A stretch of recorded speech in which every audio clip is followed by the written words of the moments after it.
So, hello everyone. Today is a new day when we have our virtual meeting.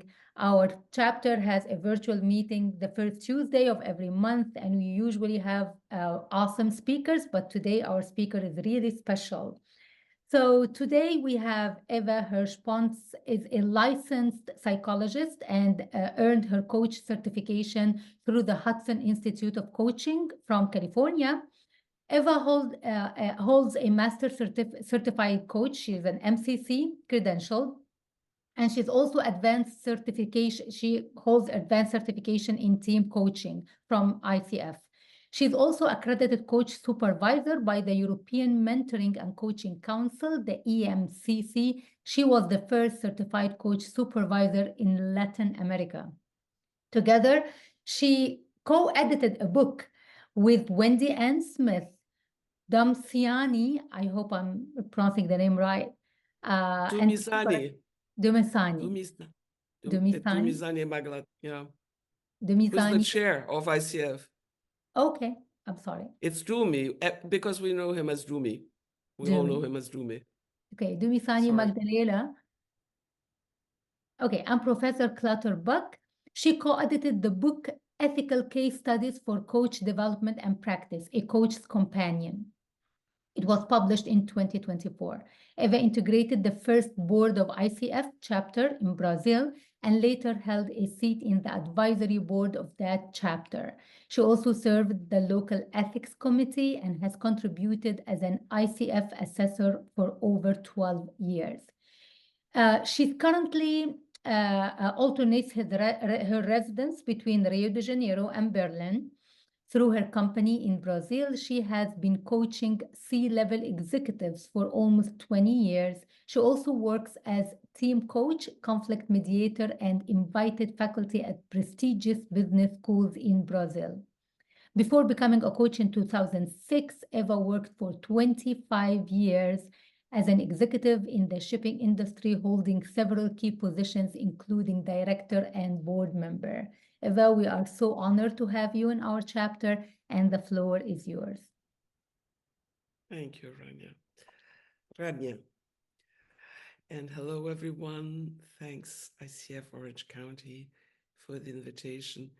Special thanks to Anne for your kind words and suggestions. So great to be here. And I think there's also a part that is missing there, which is I'm a human being. Someone is saying they can barely hear me. Yes, if you can bring the microphone closer to your mouth.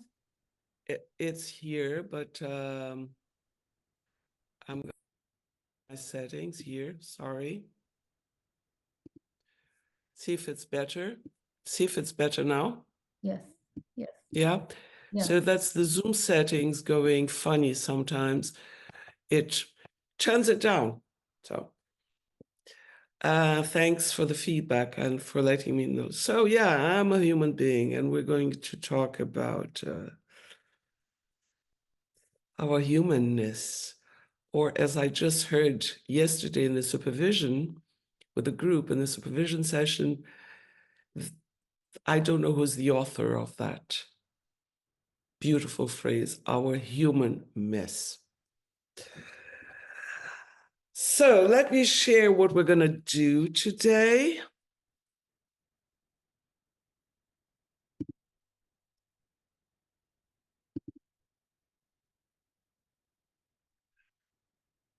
What is it that we bring with ourselves to each coaching session? Talk a little bit about the science and your unique art in coaching. And we'll discuss the relational field that takes place between the coach and the client. And there will be a pause for you to reflect, for self-reflection, and then to share with us, and another pause for self-reflection and small group discussion. We'll have breakout rooms in the end. You can, if you have any questions, Rania will handle them, And we will go through them in these 2 moments where we ask you to reflect. We'll also take in any questions. So let's start from ICF core competency number 2. I've highlighted 3 of them, although I think all of them are very much linked to what we're going to do today, especially 3 of them that are specifically linked, which is to develop an ongoing reflective practice to enhance one's coaching. So to really reflect, not only on what you're doing, but who you're being and how you're showing up. So I love Sharon White's reflection, because that's reflective practice. Uses awareness of self and one's intuition to benefit clients, and mentally and emotionally prepares for sessions.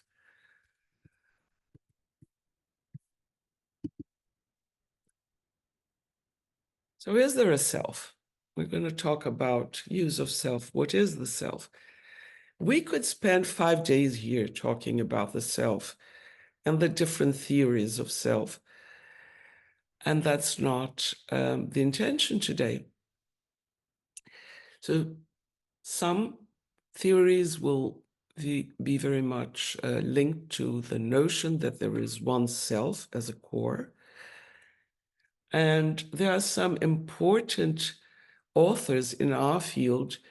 I'll name one of them, one of the most important of them, that is Professor Tatiana Bachkirova from Oxford Brookes University, who says there's not one self. There is a collection of mini selves working together and expressing themselves in the here and now. So you can think of a little machine. She has a drawing in a book of a little machine, a mechanism actually, that is being run by several mini selves. Whatever way you're looking at it, one self or many mini selves, I will introduce a different way of looking at it. And I'm also a dancer. I've danced since I was 3, not professional dancer, but it's my passion, one of my passions. So I'm drawing from one of the most important people for dance altogether, especially in the US, and that was Martha Graham. And this is what she said: there is a vitality, a life force, an energy, a quickening that is translated through you into action. And because there's only one of you in all of time, this expression is unique. And if you block it, it will never exist through any other medium, and it will be lost. The world will not have it. So this vitality, this life force, this energy will never exist through any other medium if you block it. So for the sake of our today's conversation, I would invite you to think of this definition as the definition of self, this vitality, this energy.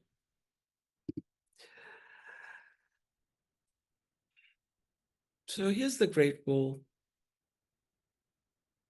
Same framework, exactly the same view, different artists. When you see this, what comes up for you? Could you type in the chat? What is it that you see? What's evoked? What's your reaction?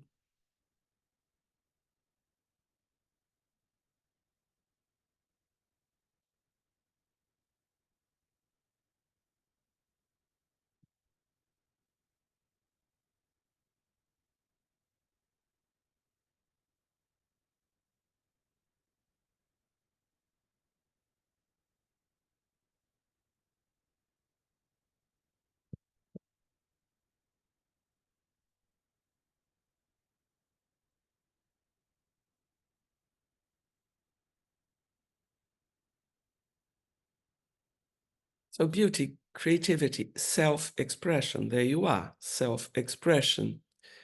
Beauty in the mountains, it's all about perspective, self-expression, different ways of seeing the great world, different perspectives. A strong wall and windy path, the difference in perspective, similar paths without destination. So many ways we can look at this. And many of you talked about perspective and self-expression. So I like to think when I propose this, one way of looking at this for me is you can think of the competencies as the framework. We all have the same framework of competencies as we're trained and become coaches, ICF certified credential coaches. But how you express these competencies, that comes uniquely through you, and that's your art, and that's your self-expression. So that's the expression of yourself in the sense of your energy. I once presented this, and someone else gave me a different way of looking at it, which I found fascinating. So maybe it's the same client coached by 3 different coaches. Because the same client would never have the same experience if they were to be coached by 3 different people on the same topic. And perhaps if they were to be coached by you on the same topic 3 different times. What do you think of that? Let me stop and invite your comments. What do you think of that? Does that make sense? True. Great. So good that it makes sense. Let's go back sharing. So who you are is how you coach. I was trained as a supervisor by the Coaching Supervision Academy, and that's their line. So this was created by Edna Murdoch, who is one of the founders of CSA. Who you are is how you coach. Who you are is how you supervise. So who are you? And today, 2 hours ago, there was a live, LinkedIn Live, hosted by the Coaching Ethics Forum and Pam McLean, inviting Pam McLean, and the theme was creating psychological contracts within the concept of ethics.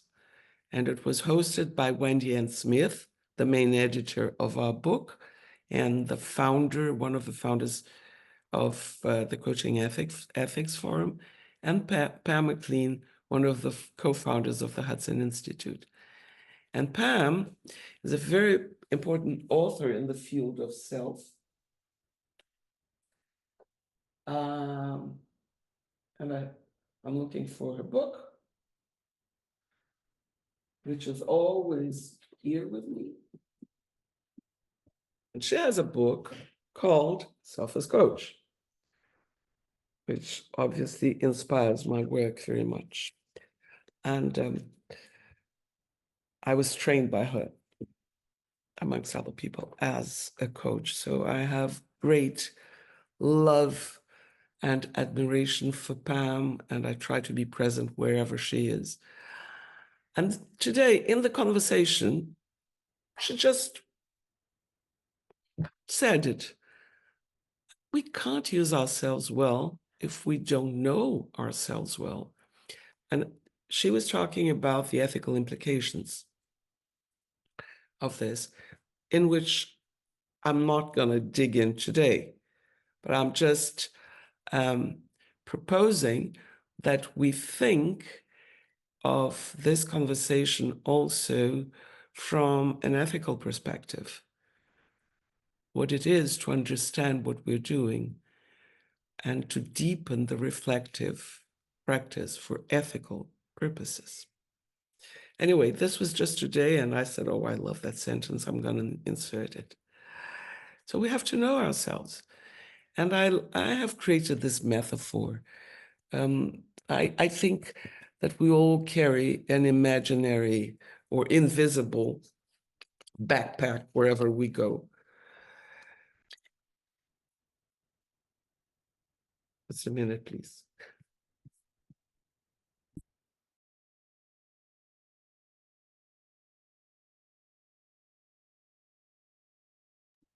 Sorry about that.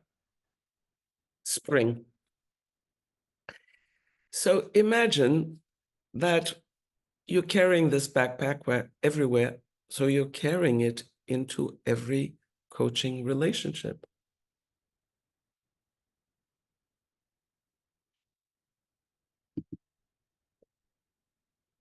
What could we possibly find inside our backpacks if you could type this into the chat? What is it that we could find if we open that backpack?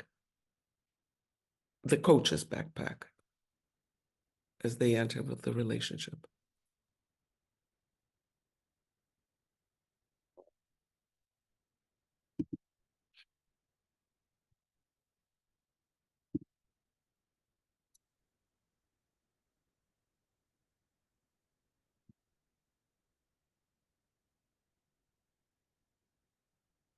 Past and present experiences, our experiences, biases, perspectives, bias, triggers, beliefs, values, expectations, hopes, stories, personal beliefs, perceptions, values, beliefs, life stories, experience, tools, techniques, contractual obligations, passion, positivity, curiosity, our own perspective, our worldview.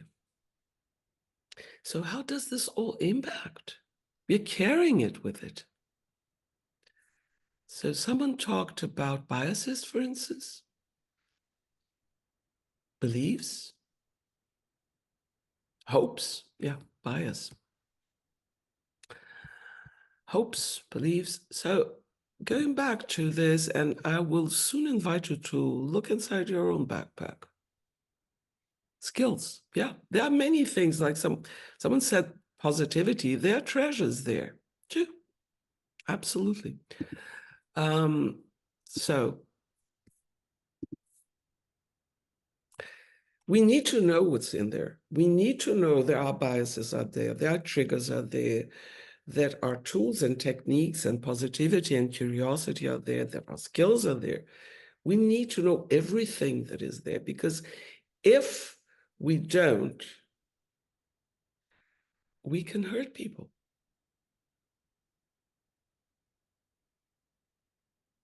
Because we are unaware.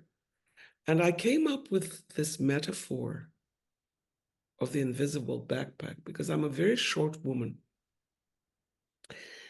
And especially in trains, buses, airplanes, people don't see me. And especially these people carrying huge fat backpacks, and they're moving around and they don't understand they have extra volume. They're just hurting people. They've hurt my granddaughter because they didn't see her. And I think the same happens if we don't regularly open our backpacks and examine them and clean them. Because we will find that old piece of paper or chewing gum or whatever, something we meant to throw away, and it's there. And we're going to find things that we've been looking for and that we needed and had forgotten where they were and might be useful. So let me share with you some, as a supervisor, I get to help many coaches examine their backpacks. And what we often find, there is a repetition. And some might resonate here. So a question, what is the right way for a coach to, I want to get it right. So what's the assumption, that there's only one way of getting it right? Or that you need to get it right?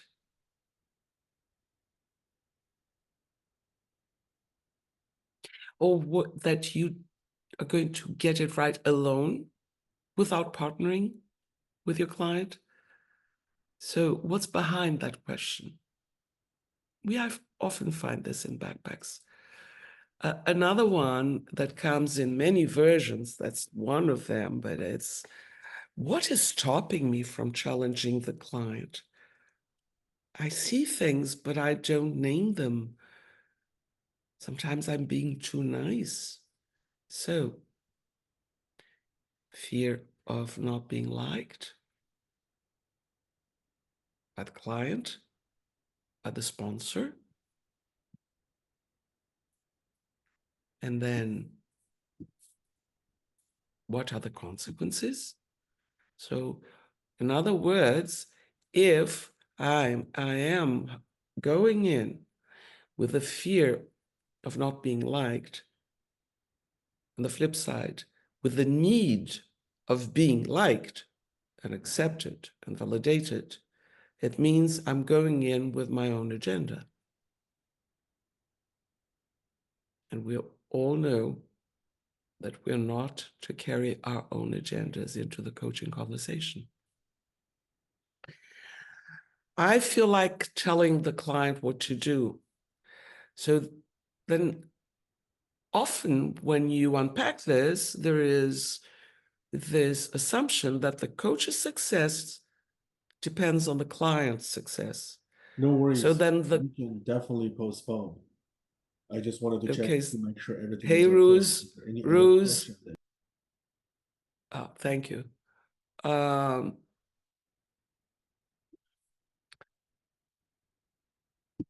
So that's a dangerous assumption. And then, of course, you step out of role, which is unethical. Another one, and this has been coming up more frequently with the increase of the coaching platforms and coaches being chosen from a panel of coaches. This has been coming to me more and more often. How do I get the client to choose me in a chemistry meeting? So there's a fear of rejection, because when we unpack it, being rejected by the client is a rejection of me. It's not considering that maybe I wasn't the best coach for that client. Maybe the client has other needs.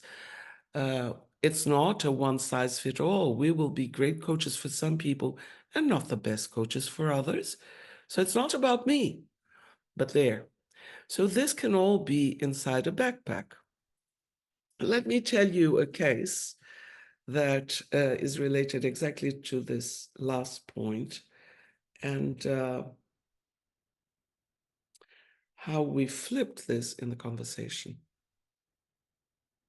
So the coach in question, and I do have her permission, of course it's going to be anonymous, but I did anyway, because I'm bringing the case, I did ask for her permission.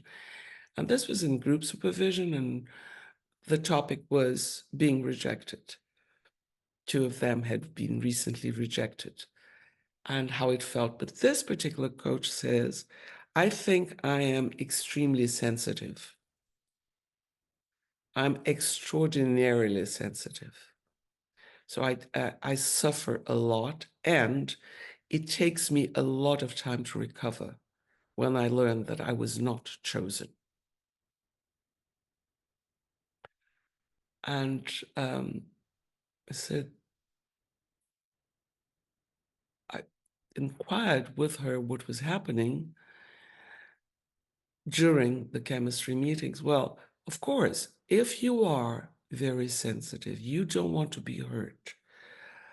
She was trying to sell herself. She was trying to show the client how magnificent she was. So it was about her. and not about connecting with the client. Now, when we are on a panel like this, let's assume that everybody is as capable as you. It's a panel of PCCs, it's a panel of ACCs, MCCs. So they all have technically the same skills that you have. What is it that makes a difference? It's you, how you express yourself, your art, your way of relating. So eventually we went back to I'm too sensitive. And I asked her, how could you use your sensibility? Because that's a treasure. That's a gift. How could you use that in a chemistry meeting instead of proving how technically wonderful you are? And she got very emotional. She said, I had never thought of it. Then I can just be me. Haha. Self-expression. So it's the same behavior, but the focus is no longer on you. It's changing to how can you express your sensibility to connect with the person, the human being in front of you. And this is a moment for you to reflect. I'll give you a couple of minutes, and then we will invite you to share, and we'll also take questions. Of course, you're not forced to share in the chat box or open your microphones for a few minutes. We can also hear you. But do engage in reflection. So here are my questions to you. Let me just take this here to move here. What is your unique gift as a coach, or what are your unique gifts as a coach that are in Martha Graham's definition, that vitality, that energy that can only be expressed through you? And if it's not, it's blocked, it will not exist.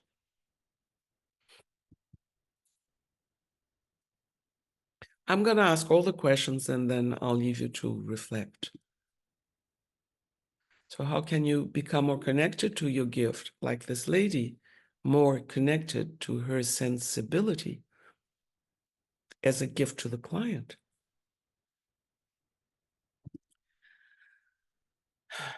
And what is it that might be in your backpack that could become an obstacle when connecting with your clients? So we talked about triggers, bias, beliefs also.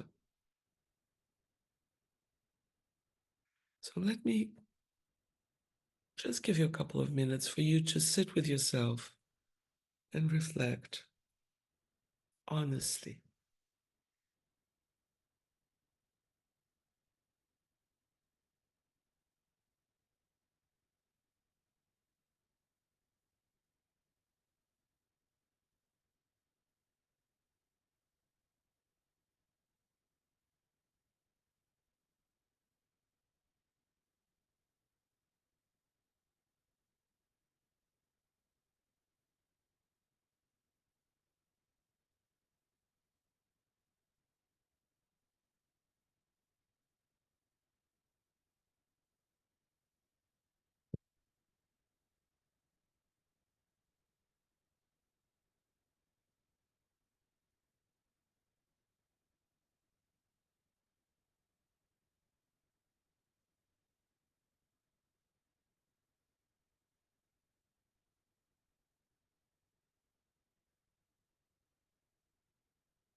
So, Rania,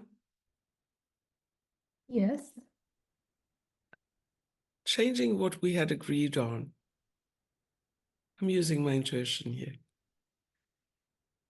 I think we could make a triad now, Okay. and then keep the same triad for deepening for the second round. Okay. Or we can change. What do you think? We keep the same triad or not? I think change so people can talk more and exchange experience and stories. Great. So let's do that. Thank you for helping me. Great. So why don't you have a conversation in triads about your reflections and then come back to the bigger room and share them with us? What do you think of that? Good. Yeah? I like it. How about that? Great. So Rania will do the magic. Let's say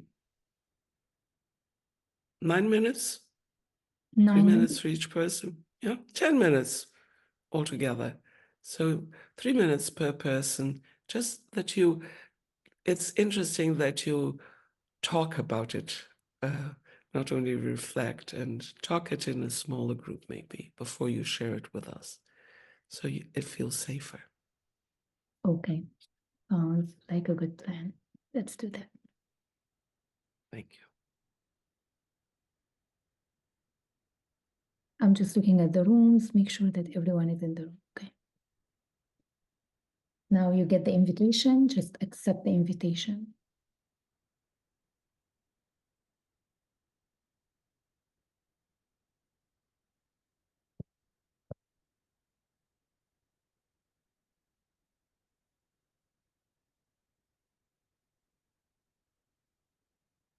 Anna, you need to accept the invitation, so you go to your room. Oh, she's gone. Do you want to pause the recording for these 9 minutes or no? Hello. Thank you. Hello there. I'm sure it was too short. I'm sure you could have gone on and on. But here we are together. What would you like to share? We'll have 5 minutes for a quick debrief, and then we'll have another debrief in the end. So for the moment, what is most important that you'd like to share?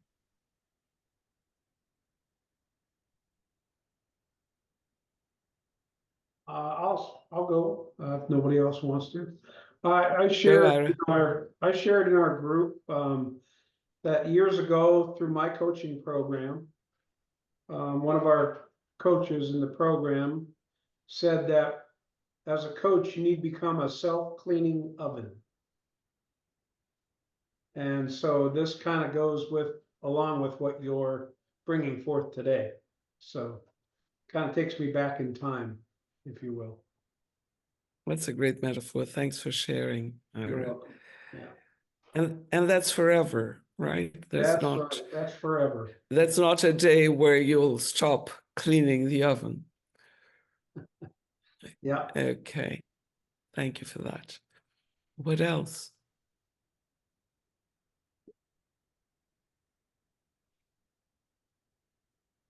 In our group, we kind of talked about, and it was Sharon and Brenda, we kind of talked about authenticity and validation in terms of what that means when you're coaching. Because when you're talking about validation, in some instances, because validation of an individual is important, but depending on the circumstances, there's some things you don't want to validate. And in talking about authenticity, we talked about the fact that being authentic does not necessarily mean that you have to throw everything on the table, that you have to be, everything about you has to be out there, because it doesn't. It just means that you have to be authentic in the sense that you're not trying to pretend to be something that you're not, or you're not trying to be perceived differently than you really are.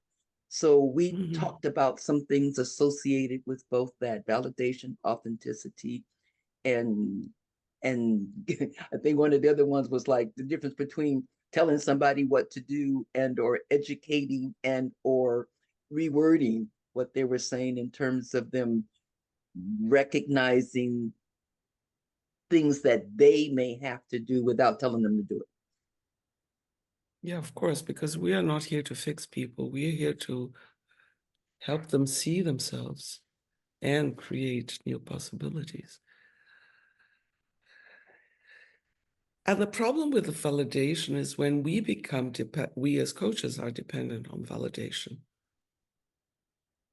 And that happens to almost all of us.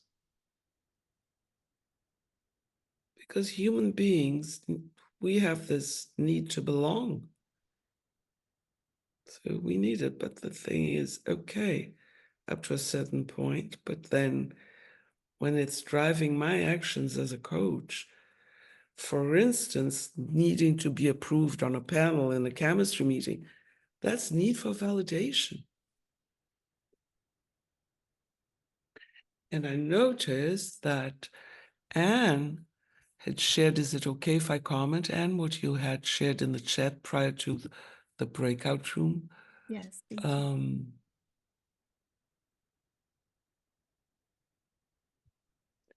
So the positive, the gift is the ability to bring in mindset and create a transformative process. Spend time daily building this for yourself. That's how you do it. But then there is self-doubt, messages from others that I have to overcome. And this is work forever. We all have a broken part in us, all of us. And that when that voice is the one driving us, then we're not really serving the client. So going back to your point, Sharon, or the point in your group, is what I share, is it in service of the client, whatever I share? That should be a guiding principle. What is in service of the client's growth? And of course, how I'm going to share it, because when we challenge and put out something we've observed, we'll do it with love, with respect. But we'll do it because we're there to do it. Anything else? Anybody else? Can I ask a question actually on that note? Sure. Because I do work a lot with mindset, and it really it's helped me in my life and my path and my career and my journey. So it really helps me that I've been able to apply that to my own life. But when I get to that space with a client, and I have lots of success stories with this, but it kind of comes up, it brings you back to that very vulnerable state. And that's where the self-doubt, because that's kind of where you start with mindset. You focus on whatever it is, whatever message your brain is believing that whatever society told you, someone told you, so on and so forth. So that's where I have a hard time separating, stepping out and still being very present for the client through their process of their journey, transformative journey, whatever that may be. Does that make sense? Yeah. It reminds me, Rumi has a saying, I can't quote it perfectly, but it's something out there is a field, there is a place without judgment. I'll meet you there. So we need to meet the client where they are, because what you're saying, Anne, is there has been a lot of self-work. Mm-hmm. So you've peeled parts of the onion, layers of the onion, that your client perhaps hasn't. And we have to be patient and support them to do the work, which goes back to Aranya's comment in the chat that she has the ability to inspire people, to drive them to results, but then she can be impatient.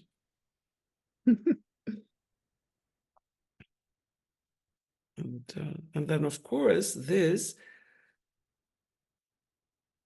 reduces her ability to inspire. So I don't know if that helps expand the thinking. Thank you. Well, I Anything? love me. So your intuition, you talked about using intuition, so it's right on. Thank you. Thank you, Anne.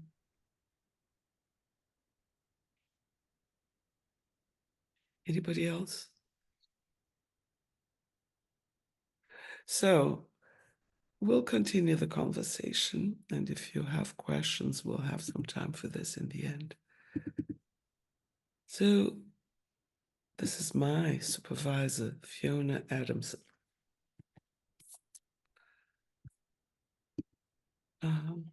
One of my supervisors. As a supervisor, I have many supervisors, but she was the first supervisor, and we've been working together since 2012, so 12 years now together. I'm still working with her. And one day also, this is not published, although she does have a book that is published, but just like I took note of something Pam McLean said today in the webinar, I once took note of something she told me during a supervision session, which is models, theories, and tools are only as effective as the person who brings them to life relationally. So it again links to your art in Martha Graham's definition. And why do I love supervision? Personally, me, Eva, because it provides a safe place for me to unpack my fears and assumptions, and my biases and my flaws and my insecurities, all of them. In that space, I can allow myself to have candid and insightful conversations with my own practice. We need to talk to our practice. And I love that space. This self-work is forever. The self-cleaning oven, forever. You are most probably familiar with Otto Scharmer's work, and in his book, The Essentials of Theory U, he quotes someone who says that success of an intervention depends on the interior conditions of the intervener. And then Scharmer, after this quote, goes on by saying, I like to compare our interior condition to a field. Each field has two dimensions, one that is visible, what's growing above the surface, and one that is invisible, what's beneath the surface, that is the quality of the soil. Same distinction applies to social fields. We can see what people do, the practical outcomes that they accomplish in the visible realm, but we rarely pay attention to the deeper root condition, the source and interior condition from which we operate. So, what is in our soil? That's another metaphor. What kind of minerals have we been encouraging to exist in our soil so it becomes fertile? And what is the ivy that might be growing there and taking our strength? And he talks about the social fields. Well, Kurt Lewin, important name in social fields, is said just by being there, you're intervening. The fact that you're present is already an intervention. So maybe you're carrying judgment into that soil, because ultimately, when we have self-doubt, when we need validation, who's judging you? At the end of the day, it's yourself. You're afraid of what people will, if you're competent. I mean, you and me and we all, right? I mean, we are afraid of how people will assess our performance. We are the ones judging. So we are carrying into our backpack judgment. We are putting into our soil judgment. We have to be aware of that. And the potential for shame is always there when you try to unpack your work. This is a given. And quite often, that's how we feel. We are not good enough. We are not as good as John or Mary or. So understanding that's part of the human condition when we're faced with our flaws in the mirror, that we have shame, but it's judgment. We are judging. And actually, I have a recent metaphor for this. In January, I had my left eye operated of cataract, and then the other one was the following month. But the first one, it was so much difference already when I got the first day after surgery that they got that patch out. I could see the world with so much clarity. It was wonderful. But then when I looked at myself in the mirror, I could see so many wrinkles that I was not seeing before. And then I was looking at them and I was saying, now I understand why these wrinkles showed in pictures, because I couldn't understand what was the difference. So, okay, here they are at my age. They're welcome. But it's not easy. So the more we know ourselves, the more we self-clean, we are self-cleaning ovens. I love the metaphor. The more present we can be. And then we are using our own awareness and our intuition to benefit clients. And you can think of presence on 3 levels. During an interaction with your client, there's the client and there's you. And you're present to what's going on to the client, what's going on with you. And there is a relational field that is being formed. And it is in that dance that you're doing with the client, in the here and now, that relational dance, that you can find a lot of data to work with your client. Whatever you're experiencing sometimes may be what others experience, and you're the only one with whom they have a relationship where you have no agenda whatsoever, just to notice, say, can we have a look at this?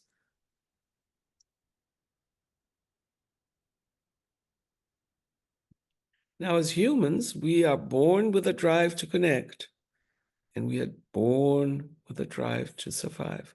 So when we have these validation needs, when we have the self-doubts and all of and our impatience and whatever it is, it weakens our capacity to connect, weakens, because our energy is now directed to ourselves and no longer to the client, no longer to the relational field. Like in the case that I brought to you, because the coach needed to be validated, and in her mind, the validation would come through being chosen. She had a weak capacity to connect because she was directing her energy to herself. That's what happens when we are in the drive to survive. So coaching is a relational activity, not transactional. So let's connect. It's all about connection.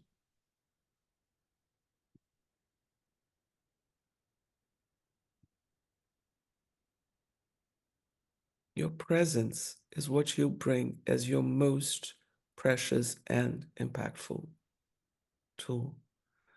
And this is something that you will need to fine-tune forever.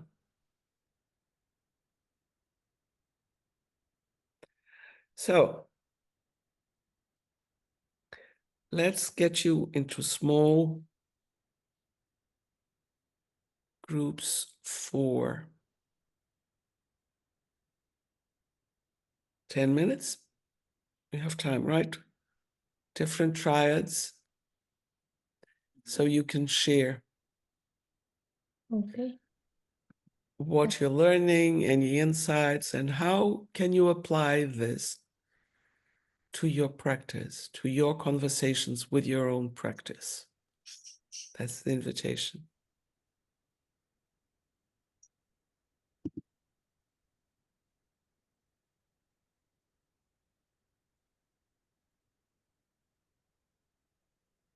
I'm just trying to.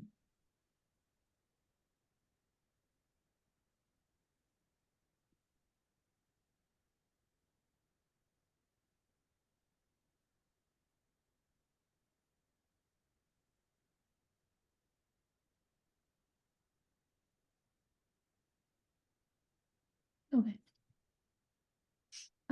You will have the invitation now. And let's do it. Thank you, Rania. I think we can pause recording again.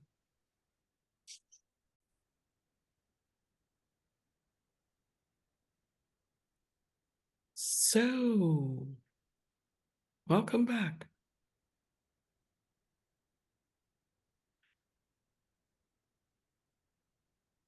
Learnings, insights, ideas of application. Would love to hear from you.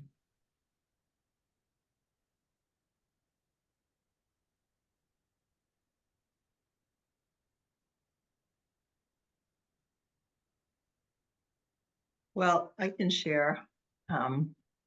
I just always appreciate this time to connect with like-minded people, to learn and grow, to just even hitting the pause button for ourselves to reflect. So I have lots of nuggets, particularly the invisible backpack, and just looking at examining my own biases.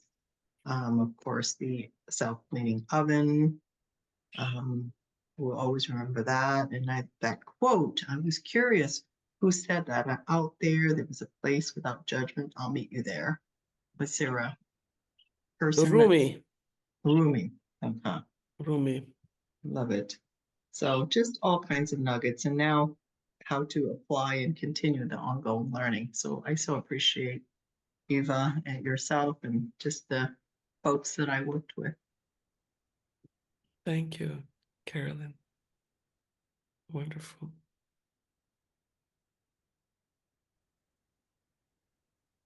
If you Google Rumi, out there is a field, you'll get the right sentence. I'm sure I got it wrong. Can you spell the name, please? R-U-M-I. Can someone type it for me, please? In the chat, Rumi, R-U-M-I.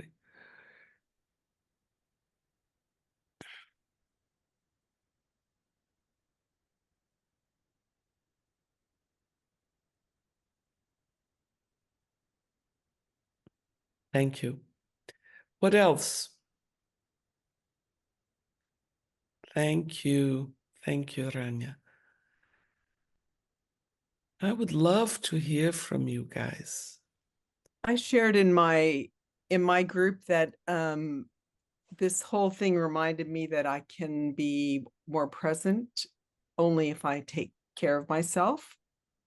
And so it was a good reminder that that's an obstacle when I don't get enough sleep, if I,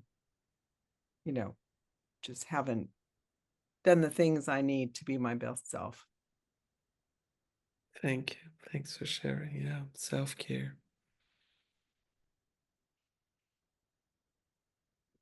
Yeah, it's for me, when I did this inner reflection, I will make sure, because sometimes when you are not aware of exactly what you have inside you, you might come with your agenda, you might hurt people without knowing that you're hurting others. So just by reflecting, knowing your obstacles, even if you didn't start to work on them yet, but at least by being self-aware, that will help you in coaching and put your baggage at the door before you enter the coaching room. So, and Ira wrote something here.